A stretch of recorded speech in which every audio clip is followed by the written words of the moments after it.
Good evening. It's not the afternoon at all, is it? It is in fact the evening. Let me Yes, just check. it's evening. As you can see, for those wondering, I'm looking a bit weary and looking a bit shifty. It's because there's like some kind of wasp or something that's just lurked in as soon as we're about to go live. And I don't know if it's the Watcher. I don't know if it's a new thing he's trying to do, shape shift into an insect to try and get in here now. But whatever. I think we just Anyway, got. let's get on with I it. think we just got to reassure the viewers you aren't addicted to any Class A drugs or anything No. like that. Your appearance today is just unfortunate, to say the least. Well, tell them that there's a good reason. I'm looking a bit rough right now because tomorrow, I'm gonna go get the hair done and shave, for our trip on the weekend. Yep, yep. We're going to Yorkshire. Should be interesting. I've never been to Yorkshire before. I just imagine they sell Yorkshire pudding on every single street corner. There's like a vendor there just constantly baking Yorkshire pudding. We're getting the feedback again. Pretty sure it's coming from your side. Could you try? Um, haven't done anything. I haven't said anything. I Could you can hear try? you clearly. No echoey on my side. Try putting in a pair of headphones.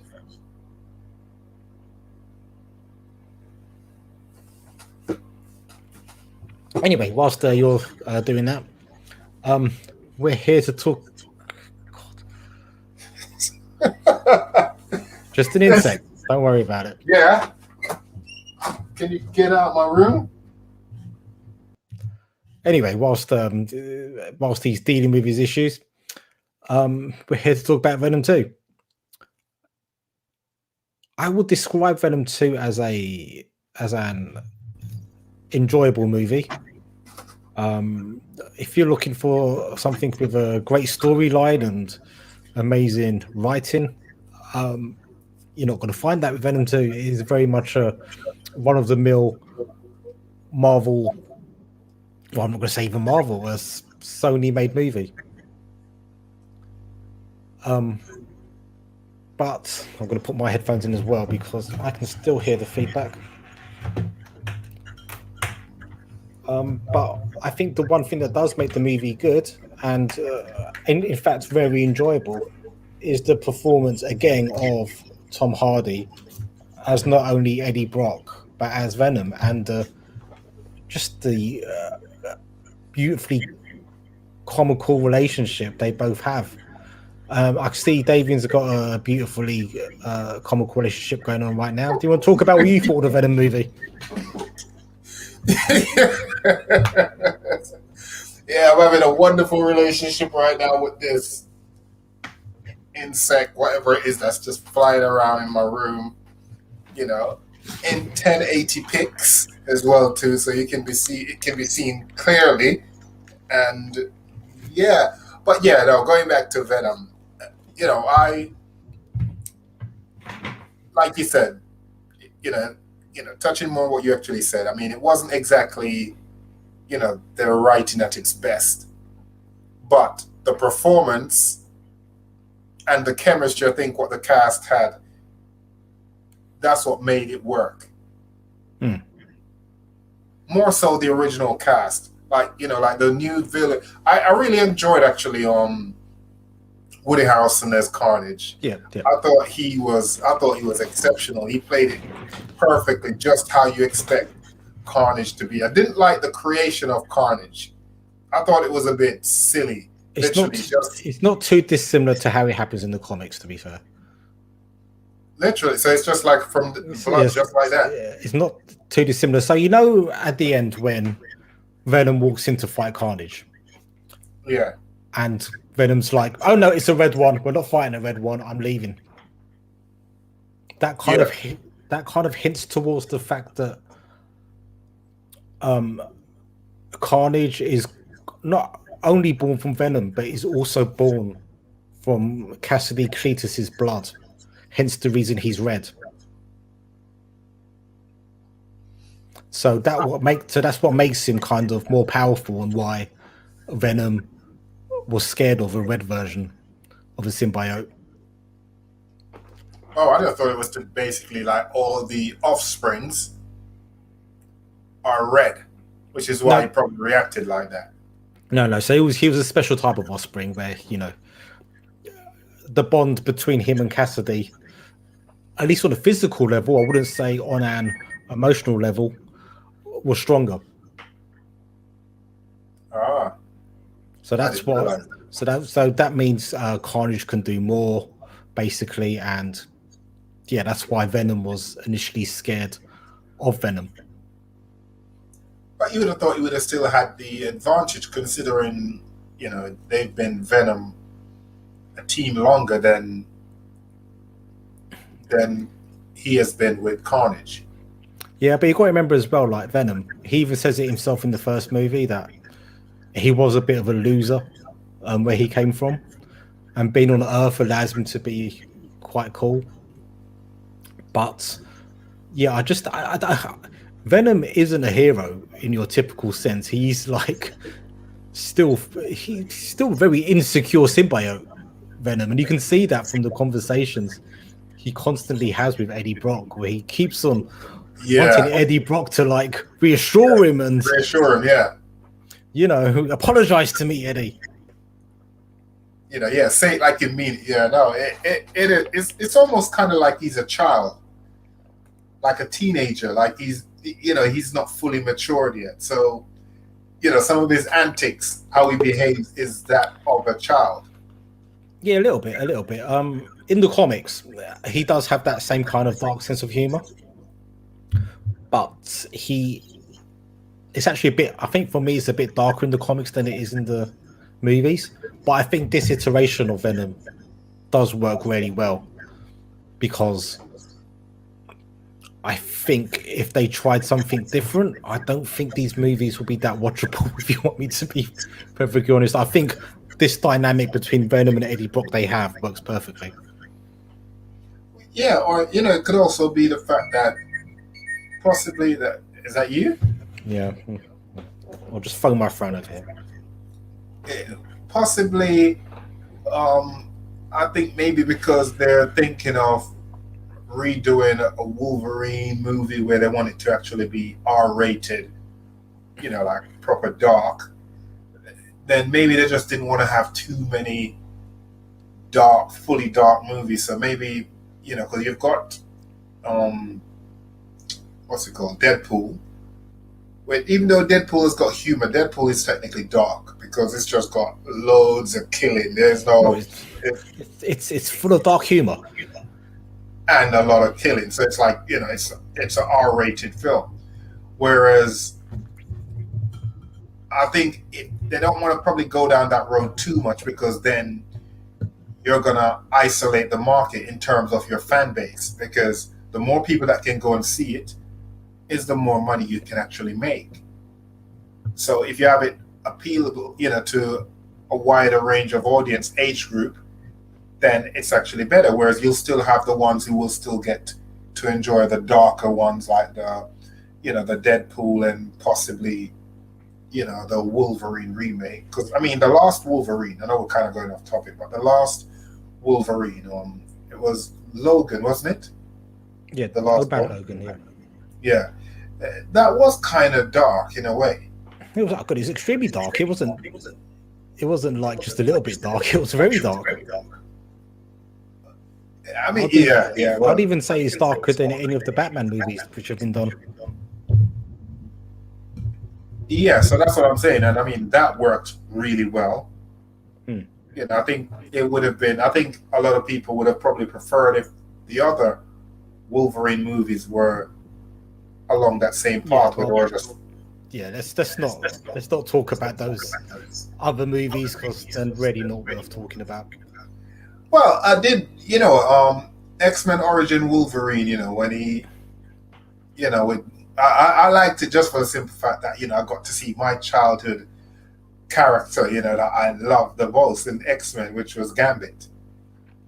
Granted, it wasn't the role that I really wanted him. It wasn't as big a role as I wanted it to be, but the fact that you got to see Gambit right there, and I just planted the seed for possibly we really get to see that. But going back to Venom, I think, like you said, I think they've the balance that they've done it is very well. the only thing they need to probably improve on going forward, which now that it seems that, or it's now part of the MCU universe,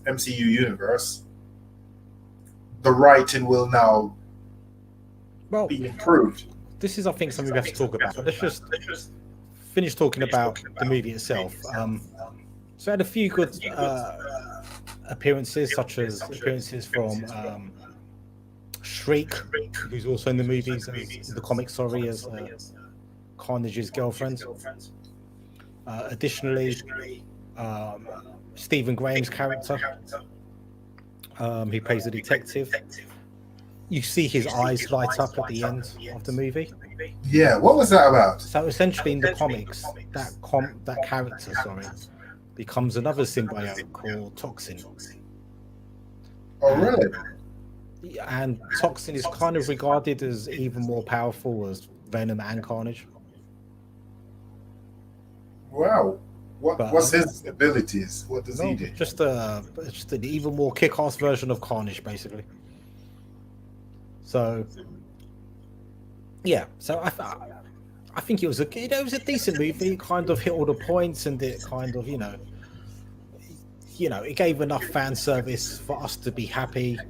And yeah, I mean, I personally wouldn't mind having a symbiote like Venom just hanging out with me, just cracking jokes with me, and like I said, I think I do think he is kind of like a teenager in the sense that he's not a full by his standard, in the sense that even when he was trying to make breakfast, that's exactly how you'd expect a teenager, not a grown person who knows how to cook, to actually do things. Like, even a grown person who doesn't know how to cook, they wouldn't make as big a mess like what he done, where the eggshells was in the egg, literally everything. It was just a mess. It was an atrocity what he actually did. But it goes, you think of a child, that's something like what a child would do, like, oh, I'm going to make you better, you're not feeling well, I'll cheer you up, that, they're thinking they're doing something great, and in their mind they are, but when you actually look at it in reality, like, oh, God, no, but, you're not going to say anything, you're like, oh, yeah, it's the best, so it's kind of like that, but, I enjoyed it. Yeah, so I think what we really need to talk about, though, I think is the main point of conversation, which you've already alluded to or jumped the gun on, it's fair to say, is actually the end credit scene. So after they kill Carnage and stuff, and we find out Toxin's going to be in the next movie, Eddie and Venom allow Anna, his girlfriend, to move on with her life and marry, is it Dan? I think his name was? Yeah. The dentist. Yeah. Was he a dentist? I thought it was a proper doctor. Or a doctor, dentist, doctor, one of the two. I mean, a dentist is a doctor as well. I mean, both terms are valid. But yeah, and so Venom and Eddie go to a island, basically, just get away from everything, it seems. Yeah, I thought it was in Hawaii or somewhere like that. It just looks like. Yeah, so they essentially, and they're sitting down, and Venom starts telling Eddie about how he's a symbiote, and he's basically, him and his fellow symbiotes have been around for 80 billion years, and they actually have a collective knowledge and memory base of that 80 billion years. And Venom says, like, I could share this with you, but it's so much information, it would probably blow your mind. So not probably, he said it would. Yeah. He said it would. Yeah. So which means he was going to have to give it to him in dosage. Yeah. So he was just going to give him a little snippet of what he's learned and what the symbiotes have learned, and suddenly everything changes. Like, something happens in the window. There's a big swirling thing, which may or may not look like some of the stuff we've seen in the Loki series. And suddenly the room just changes. But I'll tell you what's interesting. Venom says that wasn't me. According to Venom, that had nothing to do with him changing, giving Eddie like a little bit of information. Something. Yeah, that's the thing. At first, I actually thought that was us gonna be seeing what he was showing him. Yeah. But then it literally looks as though he didn't even get a chance to show him, because right as he was about to do it, that happened. Yeah. So it feels like, to me, something else has happened. Now, I'm going to pose this question. Do we have to look at things that have happened in the MCU recently that could actually be happened at that exact moment? Was at that moment, was that the moment where maybe He Who Remains dies in Loki? Because they do actually transport to an entirely different hotel when somebody else even comes out. It's like, hey, you're in my hotel room. And the biggest thing, of course, was them watching TV and Spider-Man Tom Holland's on TV and Venom licks the screen and says that he basically, he's well aware of Spider-Man, basically. When Spider-Man has never actually been in that Venom universe, which suggests to me that maybe either he or maybe one of the other symbiotes, is in that universe, because he did say they've got multiversal knowledge.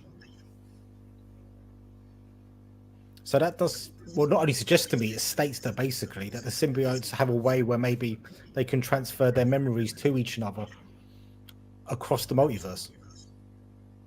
Yeah, is it kind of, it could possibly be something like, like Shumagaroth, where anyone who he possesses, or, an extension of him, they all see everything. So literally, it's like he's got eyes everywhere. So it's the same thing with the symbiotes, where if one is somewhere else, whatever information they're gathering, it goes right back to the main, which then transfers it to every symbiote that's actually. It's possible, or maybe they all have to kind of all get together to share it. I'm not sure. But I think we are looking at something like that, which, from what I've researched and from what I've seen other people discuss on the internet, this isn't the Doctor Strange spell which we see in the trailers for No Way Home, because the timeline doesn't make sense with what they're watching on TV of Spider-Man being exposed as Peter Parker. That's before Doctor Strange does his spell in the trailer, so it can't be the Doctor Strange spell. So, but then, okay, question: which one is coming out first? Which of these movies is coming out first? After Eternal, as in like. Then it's Spider-Man. After Eternals, is it Spider-Man or Doctor Strange? Spider-Man is the big Christmas release. And then it's Doctor Strange. Because we haven't actually had the trailer yet for Doctor Strange either. I believe Doctor Strange is coming out in March or April. Yeah, then I'm confused, because if it was Doctor Strange that was coming out first, then we could possibly get, because I think the release of Doctor Strange is gonna put a lot of things together. It's like a jigsaw puzzle. I think it's gonna just fit everything together when we see it. It's gonna be like, oh, okay, that makes sense going forward. If that was, but now that it's not in the right order, or in the order that we think it would have been happening, which would have been Doctor Strange after Eternals, followed by Spider-Man, and so on, then God, I don't know what that could be. I don't know if it's, maybe this has something to do with possibly What Ifs. Could this be something from What If? Is What If going to be linked to the actual movies? Well, there's various things that could happen. I think before we move on, I think we do have to say that in the comics, there is a being called Null, who basically is the king of the symbiotes, and he has a beef with the Eternals. Not the Eternals, the Celestials. I always get those two mixed up. He's got a beef with the Celestials. and the Celestials basically like beat him up in the start of the universe and basically hide him away. Basically, so maybe there's going to be a tie with the Eternals movie regarding the like origins of the symbiotes. Well, I think they should just make that in a movie in itself, man. I think that would be a real interesting movie. You know, like I've just got to grab my phone. 2 seconds. Yeah.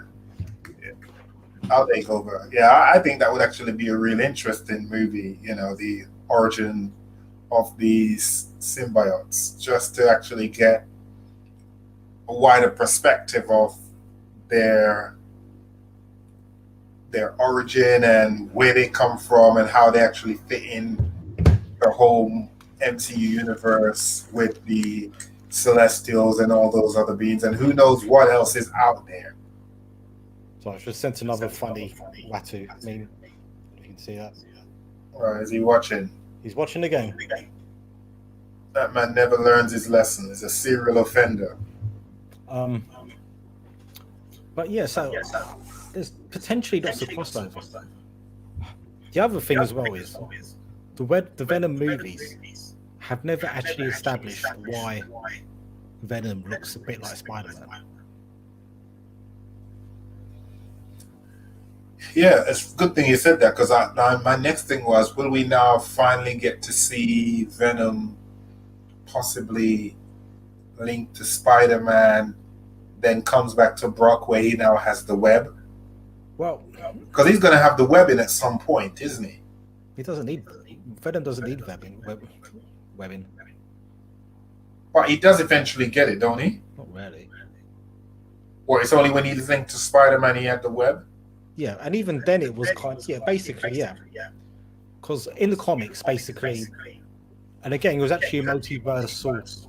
It was in the first Secret War story in the 80s, where basically a being called the Beyonder causes a multiversal kind of, not a war, but he basically creates a kind of battle planet, taking different parts of the universe.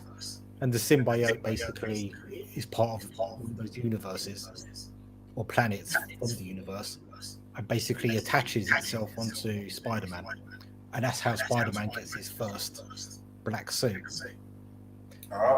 And then basically, obviously the first couple of like months he's like really pleased with the suit, but then eventually he realizes that it's a symbiote and, you know, it's doing him harm. So he goes to Mr. Fantastic, who does some like high volume sound stuff to basically get rid of the symbiote. But when the symbiote then switches over to Eddie Brock, and at this point Eddie Brock hates Peter Parker, sorry. Yeah. Because Peter Parker's basically ruined his career, he believes. So when he jumps over to Eddie Brock learns of Peter Parker's true identity as Spider-Man, or vice versa. But it's hinted that basically that Venom looks a bit like Spider-Man because his previous host was like Spider-Man. And that's why he looks like Spider-Man, and that's why like his kids, such as Carnage, and his grandkids, such as Toxin, also then look a bit like Spider-Man. It's going to be interesting. I mean, just thinking it's a lot of it. It's a very, very large project, unless they've already started thinking ahead, because I think they've got more than enough things at the moment for this phase 5, which is what have we officially entered into phase 5 now? I'm not entirely sure, but do you want to know what I think is going to happen? Yeah, go ahead. I think we're going to lose Spider-Man to the Sonyverse. I think this is not a way to necessarily introduce Venom into the MCU. This could be a way to actually take Peter Parker out of the MCU, actually place him into the Sony Spider-Verse. Completely, or just this particular one? this particular, maybe completely, or this particular long story arc, because his movie is called No Way Home. And I'm wondering if they're actually saying, look, he's going to leave the Marvel Universe in his movie, and he's actually not going to make it back into the MCU, and he's actually going to end up in the same kind of universe as Venom and Eddie Brock.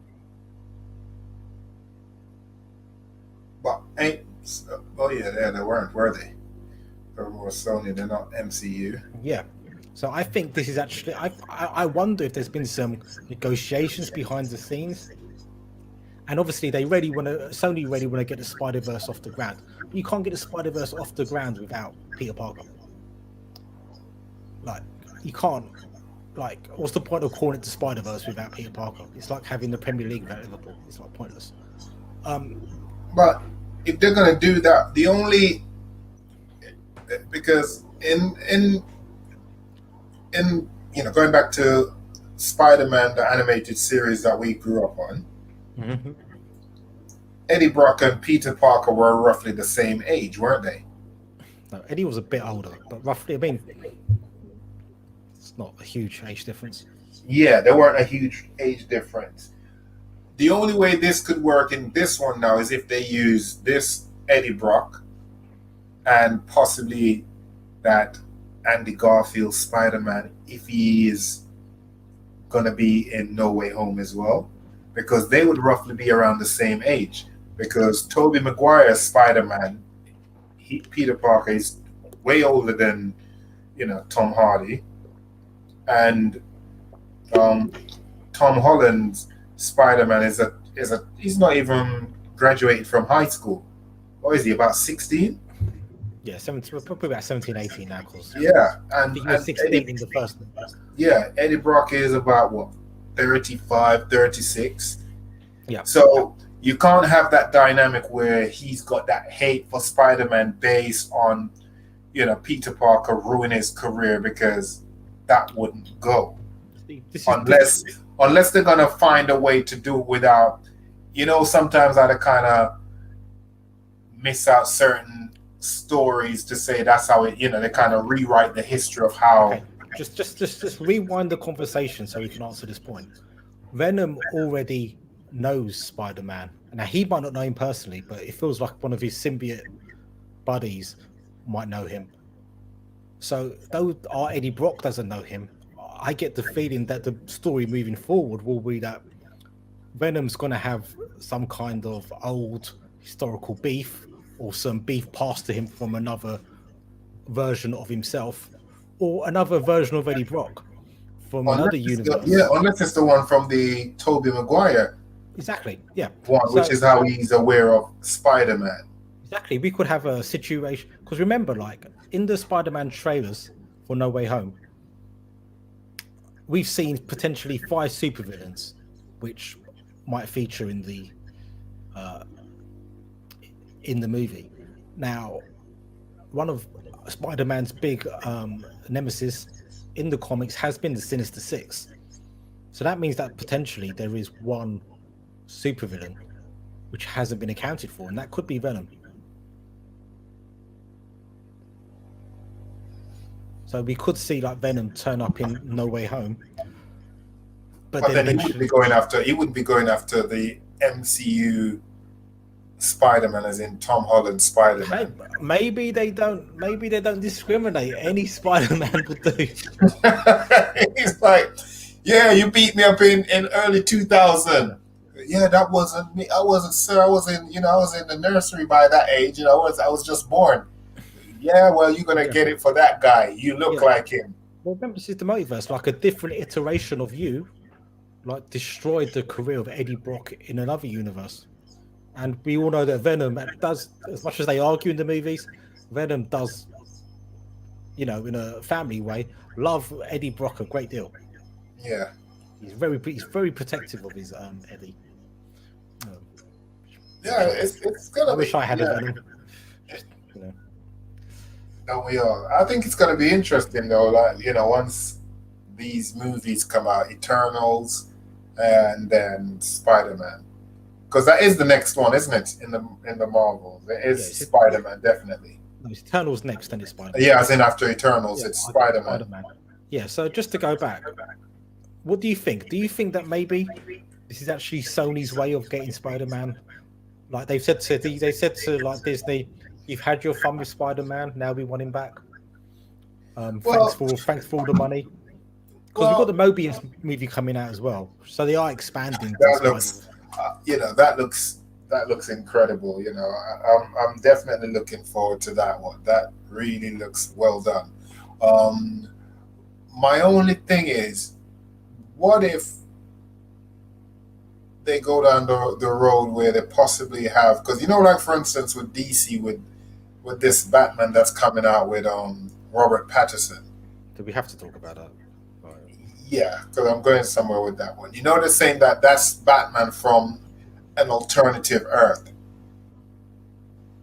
So yes, that's a Batman from an alternative Earth, meaning you can still have the what's his name, Ben Affleck Batman, as well as they have that particular Batman. So maybe they're going to do the same thing with this, with Spider-Man, where you could actually give Sony one version of the Spider-Man, and the MCU universe can still keep a Spider-Man as well. Do you mean Therefore, like everyone's happy. do you mean like different actors? Well, yeah, because if you're gonna have three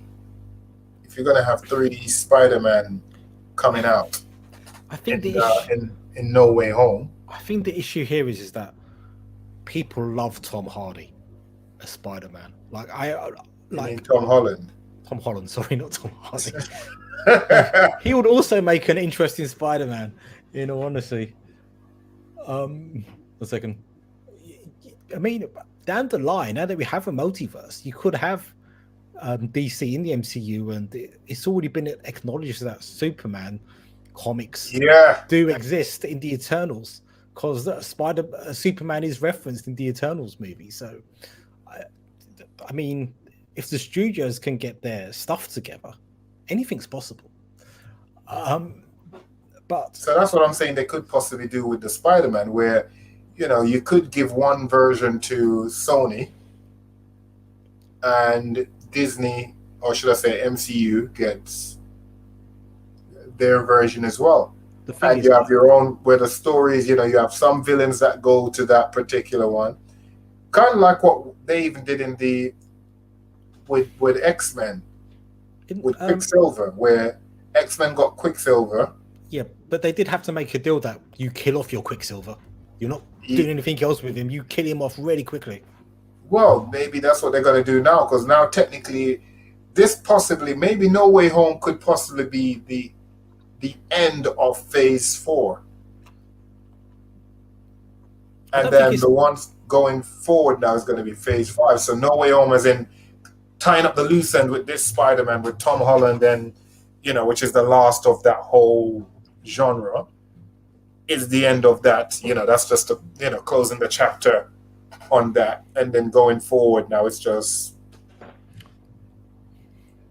it. Because if you look at it, even with Thor, the new Thor movie that's coming out, that's kind of like, I think that's more Phase 5, because it's going to be Lady Thor, all of that. So it's like they're going in a new direction. Yeah, so maybe that's what they're going to do with this one, where I personally don't want to get too wrapped up on the different phases, because I don't think Sony particularly care about their phases. Sony essentially owns. Well, maybe no, they might not care about it, but maybe that's the kind of deal what they had with, like, listen, yeah, as we're now going to enter Phase 5, that's the perfect segue for us to give you your Spider-Man, so you can do what you want. We get him out, close it all off, so he closes off with with Tony Stark, Iron Man, and everything else. And then we know going forward we do that there. Hence why even the Black Widow, I think that was also a thing. I think maybe in the What If, the Black Widow that then got brought to Earth because they lost theirs. Maybe that's also literally like an insight into what's going forward. What can possibly happen? lead into Phase 5. And it's worth mentioning as well that Scarlett Johansson and Disney have kissed and made up regarding their little spat. So well, yeah, she got a lot of money, isn't it? So So Scarlett Johansson can potentially now come back in some iteration at any point. So So maybe Yeah. these what ifs are possibly canons as well, isn't it? Well, they have said the what ifs are canon. The writers have said that they are canon because they are just different universes. I mean, I like to think that they will have an impact on the main MCU timeline. I'm not sure if they will, but the part of me that I want to see Captain Carter in the MCU, basically. Oh, and apparently they were actually thinking of making a T'Challa Star-Lord cartoon series as well, as an offshoot of What If. Obviously, Chadwick died, so they never got the opportunity, but that would have been amazing. Well, they still could, in the sense that, like I said, with animated is different as opposed to live action. So you can It see would have been why animated. people It would have, have been. yeah, in terms of where people could have certain issue with the whole recasting T'Challa because it's a live action. So you're going to always associate that person. But with voice acting, not so much, because you've got a lot of different voice actors who could imitate and possibly evolve that voice like it would naturally. Like, I mean, the one that comes to mind was like Vegeta from Dragon Ball Z. Like, you had different versions of the voice because you had different studios. You had the LA studios and you had the Canadian version, which is known as the Ocean dub, which is done by Brian Drummond, which I thought was my favorite Vegeta.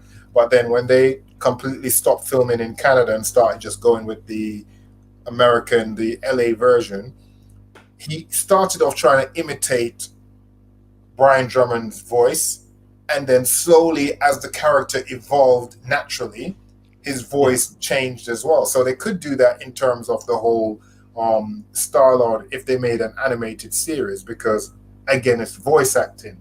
So you won't, even though you still think about him, they can still, there's ways to go around it because it's not a live action. Yeah. But I don't think they're going to do it now. I think they just don't. They wanted Chadwick to do it, and if he's not going to do it, they're not going to do it, unfortunately. Sony saying you can have our characters, but we take a bigger cut. Absolutely, this is exactly what Sony's been doing. I don't even think the first Spider-Man movie, which came out with Tom Holland, I got it right that time. I think actually Sony got all of the profit for that movie, from what I recall. Well, they would. I mean, it's been doing very well because they made it where, I think what made it do so well also is the fact that they already incorporated Avengers in it. Yeah, but what I mean is that Disney didn't get any of the money from that movie. So basically, what happened was Sony got a really good deal because they said to Disney, "You take our Spider-Man, you elevate him, then give him back to us, and after you've elevated him through the Civil War movie, we'll put movies out, and we'll just make all the money from how you've elevated him in your movie." Well, it's a win-win. Yeah, it was a win-win, and I'm glad because there were continued issues between the two studios, and I'm glad that there was a point where it looked like Tom Holland's time in the MCU was over, if I recall, and Twitter had to get involved and stuff like that. But I don't know. In the comments, do you think actually what we're seeing with the Venom cutscene and the title of the Spider-Man movie, essentially this is a vehicle for Tom Holland to leave the MCU and take his place as the lead in the Spider-Verse? How likely do you think that is? Because the more I think about it, the more likely I think it is. You know what? It is possibly on point. Reason why I say that is I think maybe going forward now, MCU is going to invest a lot more money and a lot more in-depth writing in X-Men. Because let's face it, if they were to try and, assemble a new Avengers team, for the movies, it's not going to do as well. Reason being, people's like, it's been there, done that. We spent 10 years going through all of that with that. But as much as Avengers have been great, Avengers is like that. We need to move on. We need to move on. I think is the No, I'm gonna say, and it's not saying it in a bad way, but Avengers is like that. Be careful what you say. Stepchild. It's like the stepchild. Okay, be careful. You love it. You love it. You know, you love him. It's great and everything. But you know, the blood child, the firstborn. You know, who you kind of had that. You should honestly be careful about. We'll discuss this off screen. We love all the kids. I'm trying to do you a favor here. Honestly, just all right. Okay, let's not go there. All right, I'll swerve around. All right, but basically, like for us growing up at school, it was all about X-Men. There was no, remember, think about it. Back in it, there was no Avengers animated series. It was just X-Men. You know, cameos of other, you know, like X Factor. You know, we got X Factor that came in an episode of X-Men when Iceman went to try and retrieve Polaris and X-Men versus Avengers. And that was like super cool or whatever. We got crossover with Spider-Man and X-Men. But that's about it, you know. So Avengers literally came out of the blue because X-Men, which was not their fault, but it was just not well done. Even though at the time, I'm not going to lie, I actually enjoyed it. Just for the simple fact that, you know, you got to see your childhood animated series now in a movie. Because you're a simp. You loved it too, man. So don't go like you didn't. You watched them all. I did watch them all. I didn't. After the second one, I stopped enjoying them. But you still watched them. Yeah, I did because exactly. Why? Because it's our childhood thing. So I think now. Remember, my thing was the comics as well, so I was a lot more critical and a lot. Yeah, more, of course. You know, that was before nowadays, where now being a nerd is considered cool to these, because now everyone want to jump on the superhero bandwagon, like, you know. I mean, it's even saying now, which I keep seeing this pop up to say that Bill Murray is going to be making his MCU debut in Ant-Man 3. I did see that. I'm not sure who has, but that'd be quite funny. I do like that. So that, you know, I don't think that's the perfect one for him, because he's a comedian, and, you know, their actual comedy as well, you know, in terms of how Ant-Man is, you know, which works for that. So I think that's a great fit for him as well. So I think that's actually perfect. But I think now what they want, we really want X-Men to live up to our expectations. So I think that's what we'll go. X-Men's the cooler team, isn't it? Like, yeah, Avengers, of course. X-Men. You know, you always wanted to be an X-Men. Like, you know, you're growing up when it was X-Men time. You know, like, you know, that it was all about that. But if you were in the 60s, X-Men would be the Rolling Stones and the Beatles would be the Avengers. I can't think of a suitable musical one for the 20s. Because I don't like music from the 20s, in all honesty. But yeah, that's probably the best way I can put it. Rolling Stones are kind of seen as cool and edgy. Haven't got as many like classic hits, but they're just the guys you'd rather hang out with. Whereas the Beatles are just consistently good without giving you any emotional highs. Yeah. I mean, we love X-Men, but so going back to what you were saying, I think that's why it's possible that maybe, you know, Tom Holland could actually end up over, like you're saying, in the Sony universe, because he's not going to fit in X-Men. And if they're gonna just like how, if you really look at it, the MCU was fundamentally based on the Avengers. Everything basically was around that. You know, all the characters who got their movies, was the whole end game was for the Avengers. Yeah, for the entire Avengers movie. So I think now that's all done and dusted. He's not gonna get another big bite of that apple in, you know, for X-Men and going forward. You know, and no one would want to see. I'm sorry, but no one would want to see an Avengers, you know, B team or a new set of Avengers, because where they're gonna. I think you may be actually. I think they are setting up for a West Coast Avengers team or a Young Avengers team. So Yeah, but that's gonna be for a different, or it's not gonna be. I think they will more I know what you mean. focus It's now. not going to be the main focus of the MCU moving forward. Right. I think Just like how moving X-Men forward. wasn't, while it was all about Avengers, it was more about Avengers because that was successful, that was hot, and they worked on that. So I think now, like they're saying, they all wanted to like recast everything to do with X-Men and all the characters. So I think this might be the opportunity now where they'll actually do that. So if that means closing out phase 4 with sending Spider-Man off to a different universe where he can actually branch out, because don't care how well he does now, you're still going to associate him with Avengers and with, as Tony Stark, little protege. So Yeah, I mean, Sony are it's going going to to be hard for him to come out of that shadow while he's Sony are still going to here. benefit from that. I think it's worth saying that I think the Marvel Universe, it does feel as though Kevin Feige very much wants to explore more universal themes. And I mean universal, I mean the universe itself. We've seen the multiverse. We're going to see the Celestials. I think But many we're X-Men going to is the see. perfect opportunity for that because remember with the whole Yeah, Phoenix saga. let me finish my point. Let me finish my point. My bad. Yeah, don't make me come around there and bitch smack you.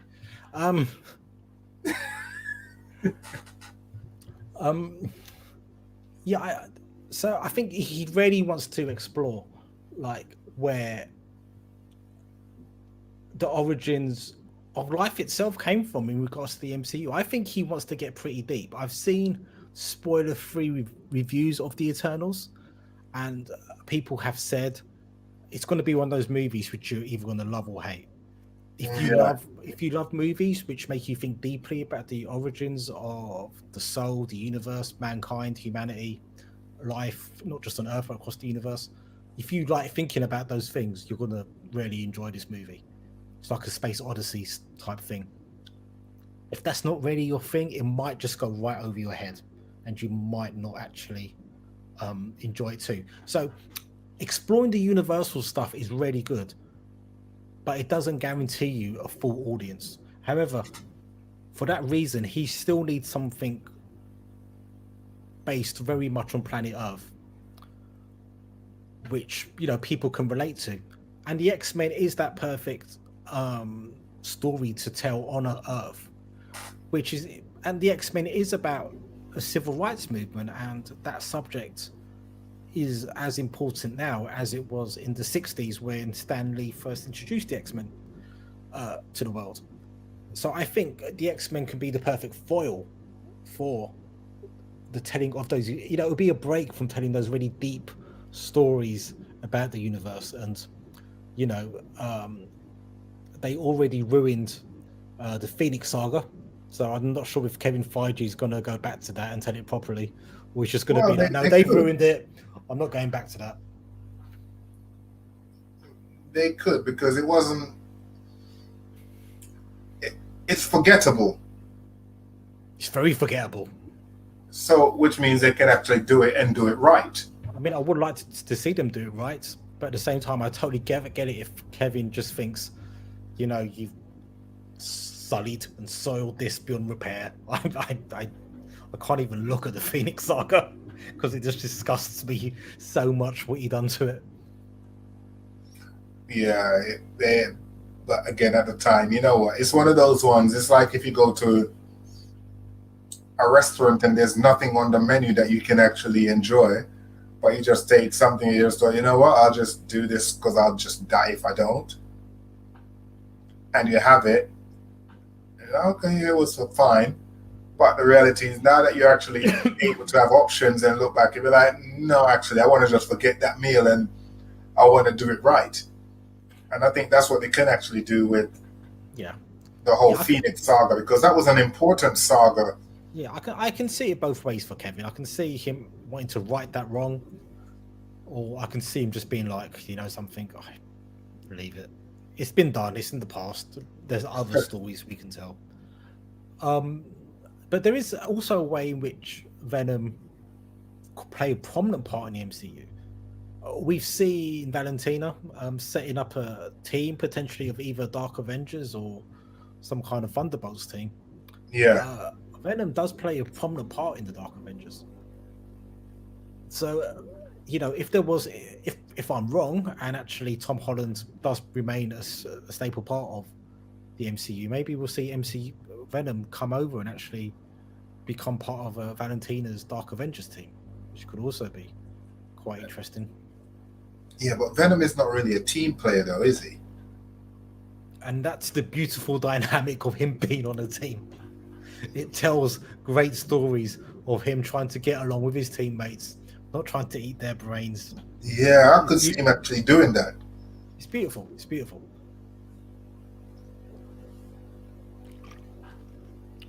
It's beautiful. Imagine him trying to eat Abomination's brain. It would just be great. It would be great cinema.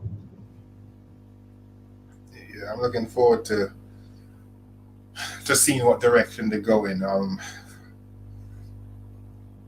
It's tricky because what I really want, I just really want them to do X-Men right. Okay. Yeah, I mean we all do, but this is a stream about Venom.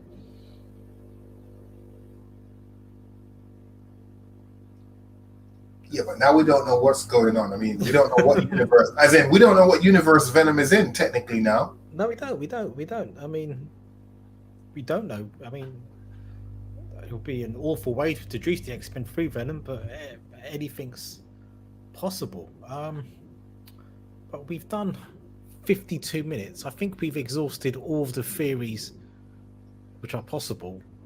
We didn't fully touch upon how do you think Venom switched across to a different universe? Do you think it was because of He Who Remains dying and all the timelines going like that and clashing into each other? Could it be something Doctor Strange has done, or do you think maybe something Wanda's done? You know what? Or something totally new? It could possibly be from the whole, because we don't know how the time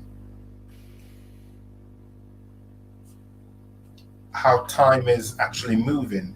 So it could possibly be at that moment when that happened, that could have been the exact moment when, oh my God, what's her name? Who? Female Loki. Sylvie. Yeah. That could literally be the moment when she actually killed, what was his name? Who was in charge? He Who Remains. He Who Remains. Yeah. It could literally be where, for us, it's happened a while ago because we saw the series and it ended a while ago. But based on the time frame, it could literally just be seen as happening just now. And that's the moment when he dies and when everything changes. That's my opinion of when. Yeah, I think we'll probably go with that because that's, if it's not Doctor Strange, I think that's the only other option. It's either that or maybe something happens in Eternals and they've done something and that's what's caused that. Yeah. So it's either Eternals or Sylvie. Yeah, that's what I'm going for Sylvie, or it's going to be something totally different. Totally different altogether. It could be something to do with Null, who's the leader or the king of the symbiotes. Or could it be something as crazy as bloody the reintroduction, possibly, of the next Superbad, which is possibly Galactus and Silver Surfer coming forward. I mean, he's not close by, but that's just him entering. I doubt it because this that was a universal shift which neither of them could explain. Galactus is very much, I see a planet, I'm hungry, man's got to get his food. I see Galactus hasn't really got that multiversal aspect to him. Be interesting to know if every universe has a Galactus, but yeah, in the comics he doesn't really shoot across the different universes like that, unless of course he's gotten really hungry and he's run out of food in one universe and is trying to pop along to another universe to eat the food, to eat all the planets there. Really Or good maybe actors. with all these Really good actors. snapping and all these universal jumping that people been doing, it's just caused like It could be. Yeah, that's actually a really good point. a weak, it's weakened the barriers in between. So now you're literally having, Yeah, like like lapses of there's things tears just going between. there's tears in the barriers Yeah. of the universe, and it's easier to jump across. Which is also a possibility as well. With all the, I think, how many snaps were there in total? One. So Thanos did one, He two. destroyed. He destroyed Hulk, Iron Man for four Four. snaps. Four snaps altogether. So, yeah. I mean, it's possible. It's possible. We're gonna call it a day now, Davian. Are there any last thoughts on Venom which you want to impart upon the world of YouTube? No, I enjoyed it for what it was, Mm-hmm. based on the whole, like we said, the whole dynamic between Venom and actual Eddie Brock. That was great, and again between Eddie Brock, Venom, and his ex and her new man. I thought, and Mrs. Chan, Yeah. the store owner.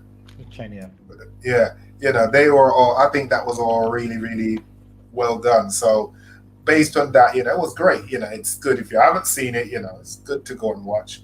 Because again, we don't know where all these end credits, what they're all leading up to, and what's going on. So, you don't want to miss out, because maybe once everything comes together, we can all start putting everything together and be like, oh, that's why that happened. So, yeah. I'll be honest, I don't think it's essential you have to see in the cinema, but I think it could be essential that you have to see it before No Way Home, which means you have to see it in the cinema. So, see it in the cinema. Yeah, that's it. But we told you what happens, so maybe you don't have to see it in the cinema. But still watch it for yourself. It's all good what we're saying and our views on it. Someone else might go and pick up something completely different from what we've picked up from it. So again, just check it out, leave the comments. We should just start doing that. Have like a theory, a theory box or something where we all leave different theories, and then once all these movies come out, and especially after Spider-Man, we can get back and see exactly what one added up and where we were off from, where we weren't. Yeah, 100%, 100%. Right, say goodbye to the people. Goodbye, people.